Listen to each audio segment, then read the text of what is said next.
அனைவருக்கும் வணக்கம். இது பிஎஸ்என் கிச்சன் யூடியூப் சேனல்.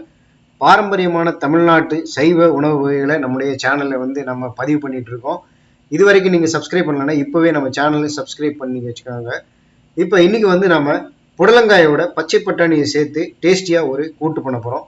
அதுக்கு 5 hours முன்னாடியே நம்ம பச்சை பட்டாணியை ஊற வச்சு ரெடி பண்ணி வச்சுக்கணும். அது ஊறின பிறகு இப்போ நம்ம அந்த பச்சை பட்டாணியை குக்கரில் போட்டு தேவையான அளவு தண்ணீர் ஊற்றி அதை வேக வைக்கிறோம்.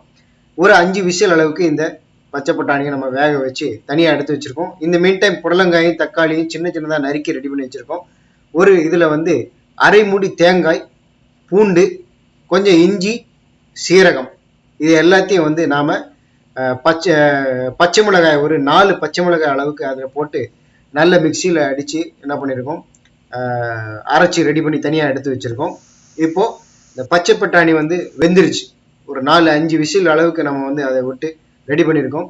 இப்போ அந்த பச்சை பட்டாணியை வெந்துருச்சா இல்லையான்னு பார்க்குறோம். அது ஒன்று சாம்பிளுக்கு எடுத்து நம்ம அது வெந்திருக்கா பார்த்தா நல்லாவே வெந்திருக்குது, நல்லா மசியலாக வெந்திருக்குது. இப்போ அதை தனியாக ஒரு பாத்திரத்தில் ஷிஃப்ட் பண்ணிட்டு அதே குக்கரில் நாம் ஒரு அரை டம்ளர் அளவுக்கு பாசி பருப்பை அதில் போட்டு தேவையான அளவு தண்ணீர் ஊற்றி ஒரு 10 நிமிஷம் அதை நல்லா கொதிக்க வைக்கிறோம். அந்த பாசி பருப்பு ஒரு பாதி அளவுக்கு வெந்த பிறகு நறுக்கி வச்சிருக்கிற தக்காளி அதில் போடுறோம். அதே மாதிரி புடலங்காயும் அதில் போட்டு அரை ஸ்பூன் அளவுக்கு இப்போ நம்ம அதில் மஞ்சள் தூளை ஆட் பண்ணுறோம். தேவையான அளவு உப்பு, நான் இந்த குவான்டிட்டிக்கு 1.5 ஸ்பூன் அளவுக்கு உப்பு சேர்த்துக்கிறேன். அதில் உங்களுக்கு எவ்வளோ தேவையோ நீங்கள் உப்பு சேர்த்துக்கோங்க. தேவையான அளவு தண்ணீர் ஊற்றி நம்ம இந்த குக்கரை மூடி வச்சுட்டு வேக வைக்க போகிறோம். நல்ல ஒரு 3-4 விசில் அளவுக்கு அதை விட்டு நீங்கள் வேக வச்சு ரெடி பண்ணி எடுத்து வச்சுக்கோங்க. அப்போ தான் இந்த பாசிப்பருப்போடு சேர்ந்து இந்த புடலங்காயும் நல்ல வேகும். இப்போ நம்ம குக்கரை மூடி வச்சிடறோம். ஒரு 4 விசில் விட்டு நான் இதை ரிலீஸ் பண்ணி எடுக்கிறேன். இப்போ இந்த பார்த்தீங்கன்னா இந்த புடலங்காய், தக்காளி, இந்த பாசிப்பருப்போடு சேர்ந்து ரொம்ப அருமையாக வெந்திருக்குது, நல்ல குழைய வெந்திருக்கு. இப்போ இதில் இந்த நல்ல வெந்திருக்கு இந்த பாசி புடலங்காய். இதில் ஏற்கனவே வேக வச்சு தனியாக வச்சிருக்கிற அந்த பட்டாணியை நான் வேக வச்சிருக்கிற பட்டாணியை இதில் ஆட் பண்ணுறேன். ஆட் பண்ணி ஒரு 5 நிமிஷம் அளவுக்கு இதை நல்லா கொதிக்க வைக்கணும். நல்லா ஆட் பண்ணணும். இதை நல்ல மிக்ஸ் ஆகணும். அதனால் நல்ல இதை நம்ம ஒரு 5 மினிட்ஸ் நல்லா கொதிக்க வச்சுட்டு ஏற்கனவே நம்ம அரைச்சி வச்சிருக்கக்கூடிய அந்த தேங்காய் விழுதை இப்போ நான் இதில் ஆட் பண்ணுறேன். அதில் பூண்டுலாம் போட்டு நம்ம அரைச்சி வச்சுருக்கோம். அந்த பச்சை ஸ்மெல் அதெல்லாம் போகணுங்கிறதுக்காக, பூண்டு வாசனையெல்லாம் போகணுங்கிறதுக்காக ஒரு 5 மினிட்ஸ் நல்ல அதை கொதிக்க வைக்கிறோம். இந்த டைம் கொஞ்சம் பெருங்காயத்தூளை ஆட் பண்ணிக்கோங்க, அப்போ தான் வாசனையாக டேஸ்ட்டாக இருக்கும்.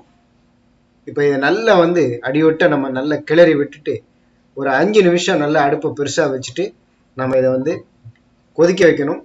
இது 5 மினிட்ஸ் இது பண்ணியாச்சுன்னா, கொதிச்சாச்சுன்னா போதும், அவ்வளோதான். இந்த கூட்டு ரெடி, சாப்பிட்றதுக்கு ரெடி ஆகிடும். இப்போ நம்ம பார்க்கும்போதே இந்த கூட்டை நல்ல சுட சுட சாத்தில் போட்டு மிக்ஸ் பண்ணி சாப்பிடும் போல இருக்கும். இது சாம்பார் சாதம், மற்ற குழம்பு எதுக்காக இருந்தாலும் இந்த கூட்டு செம்ம டேஸ்ட்டாக இருக்கும். இதில் நம்ம பச்சை பட்டாணி ஆட் பண்ணியிருக்கிறதுனால குழந்தைகள்லாம் ரொம்ப விரும்பி சாப்பிடுவாங்க. இது இந்த பட்டாணி எக்ஸ்ட்ரா டேஸ்ட் கொடுக்கும். இப்போ அதில் கடுகு, உளுத்தம்பருப்பு, கடலைப்பருப்பு, கருவேப்பிலை போட்டு தாளித்து கொட்டிட்டோன்னா இந்த கூட்டு சாப்பிட்றதுக்கு ரெடி ஆகிடும்.